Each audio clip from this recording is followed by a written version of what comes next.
Talks or lectures, after a bit, tend to become boring. That is due mostly to our short attention spans and our ability to learn and retain new facts. So there is a reason the TED Talks are limited to about 18 minutes. One speaker, a professor, talked to us about the history of the Romanov dynasty. It was organized chronologically, starting with the beginning and ending with the death of Nicholas II and his family. The plus was she was organized and comfortable with the group. But after a bit, the czars tend to blur together.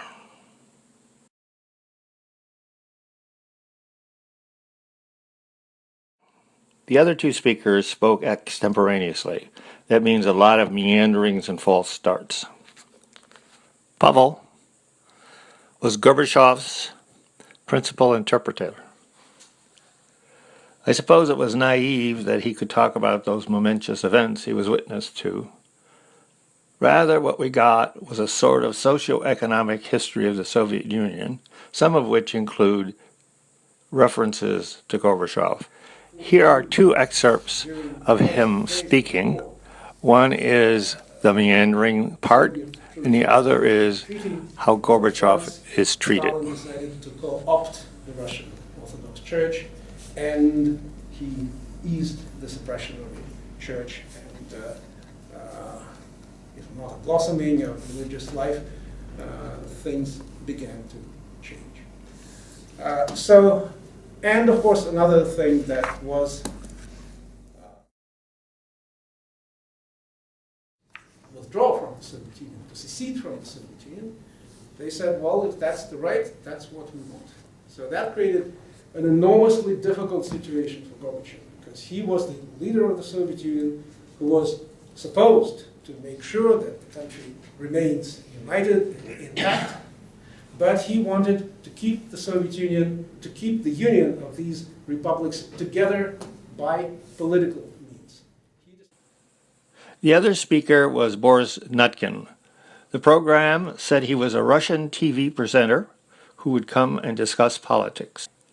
There was a scheduling conflict, and Boris had to come and speak with us during lunch on the first day. One of his key observations was, often Russians don't perceive events the same way as we do in the West. For example, there is no Ukraine. Trick with Ukraine. There was Poltava gubernia, Kiev gubernia, Kharkov gubernia. There was no such a thing as Ukraine.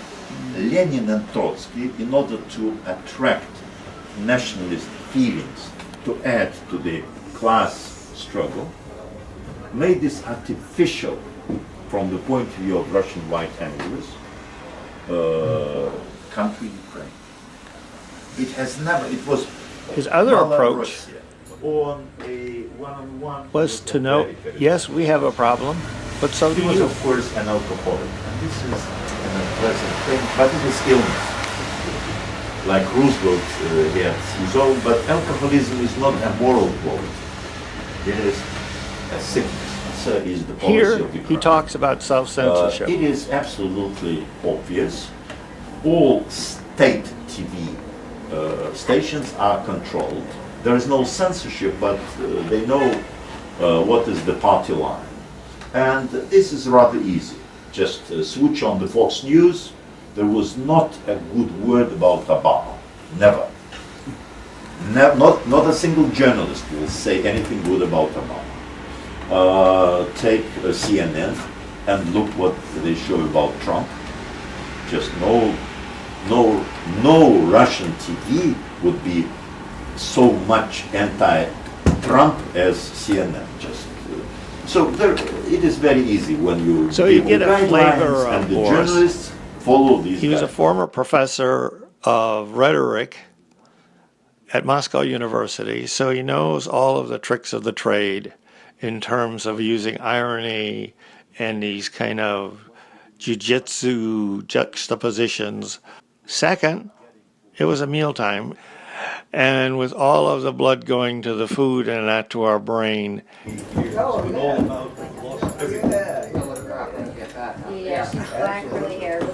Here we see the ladies getting up to leave. The troika poses outside. and I photographed this exterior of the restaurant. But Molly's sigh says it all. There you are.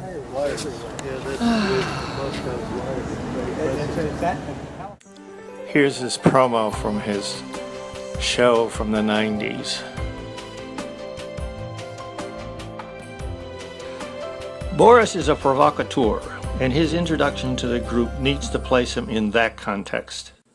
We would keep the speakers, however, they should respect their audience, have a coherent presentation focused on a key number of key points, and please, no speakers at meals. Our New York Times mentor was Serge Schmemann, and we developed evening salons where Serge would talk for hours and Larry recorded them. All 8 of us attended every night after dinner. This certainly was a vicarious immersion in Russian society, and hopefully it could be built into these tours in the future, because it rounds out the whole experience beyond palaces and art galleries. Okay, I'm sorry. All right. From the beginning. Yeah, by the way, from the beginning. Just one more thing. As I said, we talked about the recurring themes, the religion, the writers, and the one thing that I also added to the list this morning when I was thinking about it was patriotism. I mean, a lot of people in many countries are very patriotic, but here it has an almost spiritual dimension. There is a phrase that they refer to emigres. It's toska po rodine. Toska is an untranslatable word which means some kind of yearning that just rips you up. You long for something. And emigres who leave this place always feel it. The power of the land is enormous. I mean, when we were on the train, we got, 4 hours of it? You can get 8 days of it in that direction. It's this vast, open wilderness.